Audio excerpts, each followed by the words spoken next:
Всем салют! Сегодня я сделаю первое видео про агрессию, так как постараюсь максимально подробно рассказать и разобрать этот сет. И на это уйдет довольно много времени, и в рамки одного ролика я вряд ли смогу уложиться, поэтому разобью на 2, может быть на 3 ролика, чтобы более подробно все объяснить. Итак, начну с того, что стоит ожидать или не ожидать от агрессии. Очень часто встречался с таким моментом, да, то есть люди, которые меня спрашивали, как сковать, что сделать, я им подсказывал, они делали, и потом писали мне в комментариях, в сообщениях, что ай, как бы не произошло вау, не было бух, бам, то есть как бы изменения, да, произошли, стали сильнее, все как бы чувствуется, что произошло изменение в лучшую сторону, но не произошло то, как бы люди ожидали, что будет просто сносить все направо и налево. Этого не будет, потому что ни один сет, в принципе, этого не позволяет нам делать, да, то есть когда мы одеваем вещи, мы становимся, да, сильнее, если все правильно сделать, но какого-то там кардинального изменения, прям чтобы начинать сносить каких-то там супер донатеров, этого не произойдет, да, то есть мы сможем сражаться в каких-то моментах с ними на равных, но это не сможет нивелировать все отставание от более сильных игроков. Те игроки, которые были с вами на равных, да, скорее всего, вы сможете их побеждать. Опять же, для этого, вот, чтобы агрессия хорошо себя проявляла, нужно сейчас очень много факторов. И один из самых главных факторов — это взаимодействие с алтарем Элари, с мощью Элари. То есть, если у вас здесь прокачанные юниты, да, элитные, то тогда вы сможете получать какой-то результат, и бонусы от агрессии будут гораздо выше. Если же вы играли, например, через медведей или темных коней, и у вас в сердце вкачан одни черные кони, там может демоны, или же медведи, и 4 стека Е-ранга, то перейдя на агрессию, вы наоборот станете на порядок даже слабее, скорее всего, потому что у вас ударная единица медведи, играя через сет варвара, да, то есть берсерк, у вас получается 4 медведя, ударных единиц, которые получают и больше жизни, и больше силы за счет сета. Полностью переоденетесь в агрессию, вы станете здесь слабее, если у вас не будет вкачаны какие-то другие юниты. Потому что для того, чтобы агрессия работала на полную, да, у вас должно быть 4 разных вида войск в бою. Соответственно, вкачанные медведи будет 2 стека, а все остальное вы будете забивать, пускай элитными войсками, да, добавить туда аранс, там каких-то ведьм или еще каких-то юнитов. Да, они как бы крутые, сильные, и агрессия даст им и жизни, и урон, и атаку, защиту. Но если вы не вкачаете их в сердце, не получите резонанс, улучшение от резонанса, вы не получите то, чего бы хотели, да, то есть, и если будете сражаться с игроками, у которых это все вкачано, вы будете очень сильно им проигрывать. И даже воевать с игроками, которые играют через тех же медведей на полном сете, вам будет очень сложно, и не факт, что вы сможете их побеждать. И тогда вы скажете, что толку от агрессии нету, и тому подобные вещи. Поэтому мощь Элари одна из самых важных составляющих на данный момент того, чтобы сделать агрессию. То есть, если у вас она не вкачана, если вы там начинающий игрок, то агрессия вам не поможет. Это однозначно, потому что без резонанса, без прокачки самих юнитов, которые, получается, довольно-таки хорошие бонусы получают при прокачке, да, то есть вот мы посмотрим, даже на 30 уровне, сейчас делает до 40 уровня, можно прокачать, соответственно, получить еще больше бонусов. Мы видим здесь большие прибавки. Если у вас этого нет, агрессия вас не спасет. Поэтому стоит задуматься над этим и делать это как бы совместно.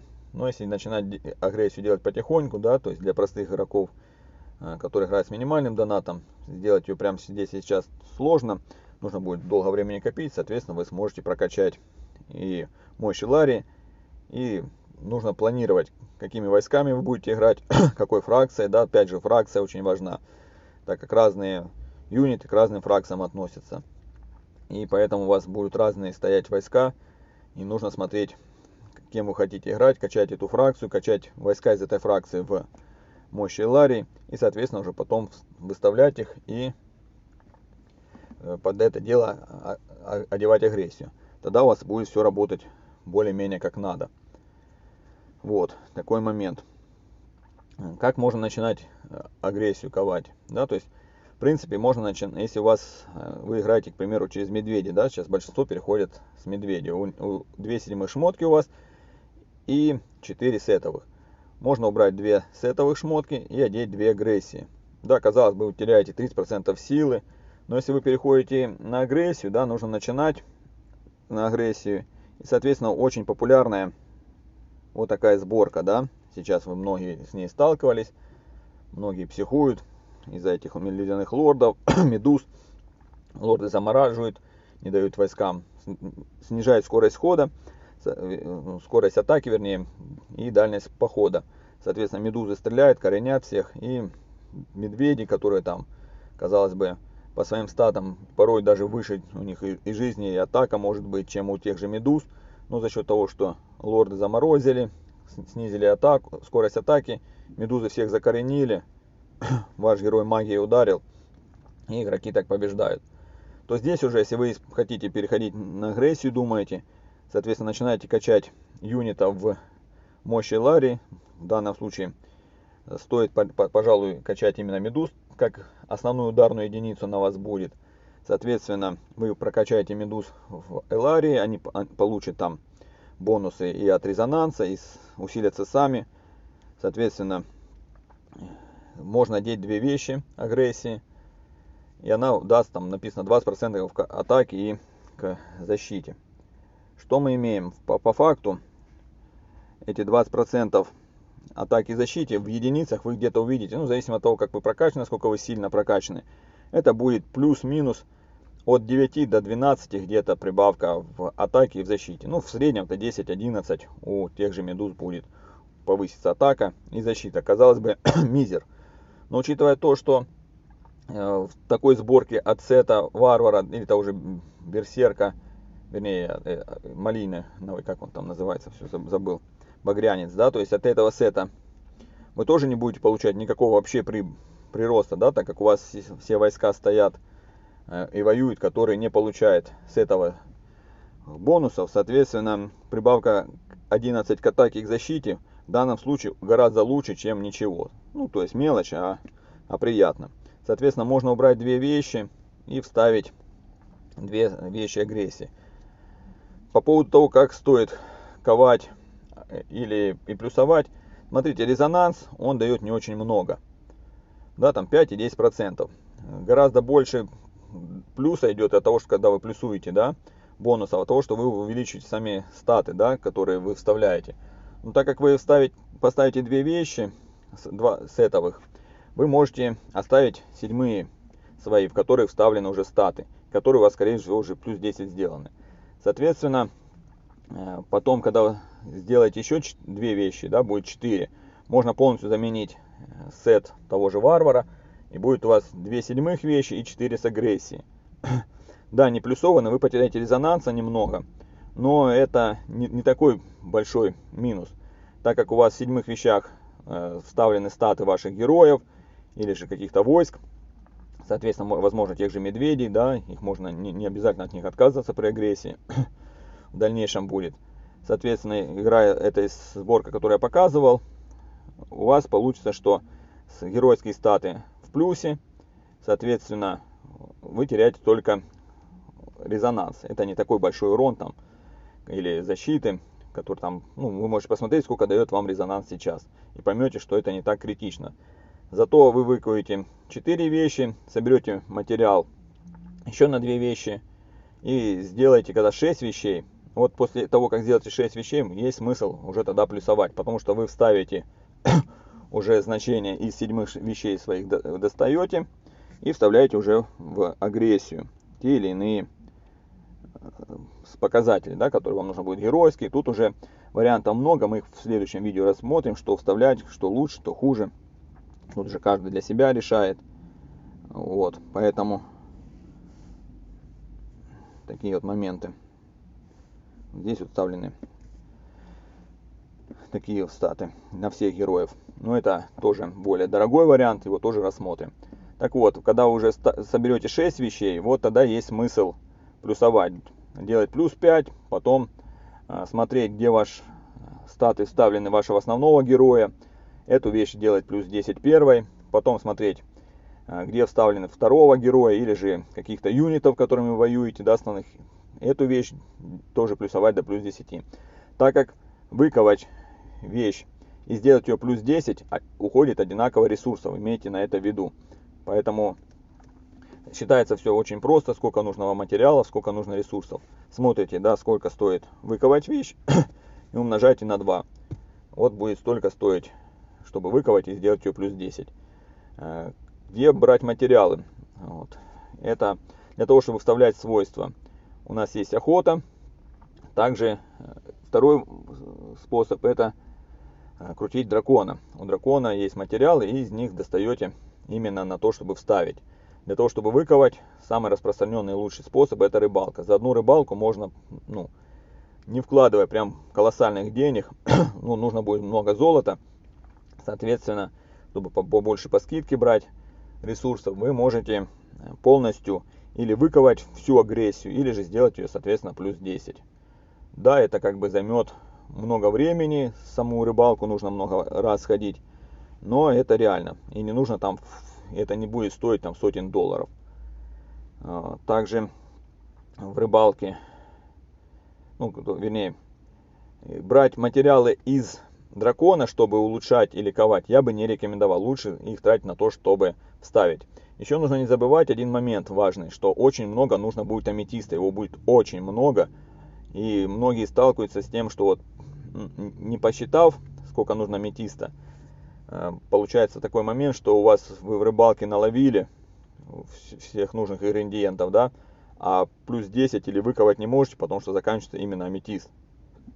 Даже разобрав те вещи, которые у вас есть, с аметистом проблемы. Есть еще вариант, где можно получить материалы, это скелеты, кости, вернее, да, которые вот ивент на кости сейчас идет. Там продаются сундучки более простые с материалами, там их меньше, но они точно так же есть. Там все материалы, как на ковку, так и на вставку навыков. И также черепахи, там точно такие же сундучки. Их можно купить, если хорошо у вас получается собирать, вы собираете 9-10 этапов, закрываете, то это порядка 100 сундучков можно будет скупить. В зависимости от того, сколько у вас золота, вы можете прокручивать магазин, искать скидки и тому подобные вещи. Соответственно, вы сможете получать материалы из этих ивентов. Также много разных ивентов сейчас новых проходит, в которых тоже есть материалы на различные, да. И если вы задались целью именно выковать себе агрессию, сделать ее плюс 10 и вставить туда нужные вам навыки, то стоит обратить внимание во всех ивентах именно на материалы. Они часто бывают, в новых ивентах тоже есть, где вот шкала идет, и вы выбираете один из 3 подарков, да, которые вы можете приобрести. Там в этих ивентах вот как были там кролик и тому подобные ивенты. Вот, поэтому смотрите, ничего сложного сейчас, да, то есть если год назад выковать агрессию было очень сложно, даже в том же драконе было гораздо меньше материала, чем стало сейчас, да, там добавили вроде бы на 10 единиц, на 10 сундучков было 30, стало 40, но это очень много по факту, такая большая прибавка, и очень намного легче стало ковать вещи. Соответственно, появились фрагменты агрессии в драконе, да, вот было 2 дракона, 2 недели, когда были фрагменты агрессии, очень многие взяли там и сейчас занимаются. Кто уже выковал, у кого были материалы, кто-то занимается этим процессом, кому было накладно. Но теперь мы знаем, что появляются периодически в драконе фрагменты, поэтому выковать сейчас агрессию стало намного проще.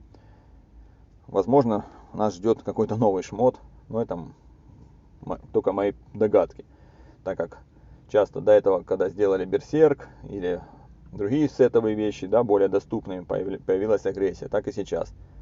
Что нас ждет, я не знаю, но агрессию продолжим разбирать дальше, уже именно детально. В следующем видео расскажу, что вставлять, какие вставлять навыки, да, что с чем сочетается и какие варианты рассматривать.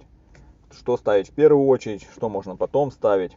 Вот. Но на данном этапе я говорю, что если вы играете по сборке вот какого-то героя, Вы можете вставить спокойно 2 вещи, не задумываясь, не плюсуя ничего, получите небольшую прибыль к атаке и защите, да, прирост. Соответственно, потом вставив 4 вещи, у вас получится, что все юниты, которые вот здесь находятся, получат 30% к жизни. Да, это очень хорошо, увеличится выживаемость у ледяных лордов, у джиннов. И, соответственно, ваших главных медуз их убить будет очень сложно. Чем дольше они живут, тем больше урона наносят, больше окореняет, и ваш герой, возможно, может применять чаще магию. Поэтому стремимся выковать 2, потом 4, меняем, не боимся. Главное, не нужно бояться, что будет хуже. Если вы уже начали, то нужно идти до конца. Да? Нет смысла сворачивать в сторону, идем вперед. На этом все. До новых встреч.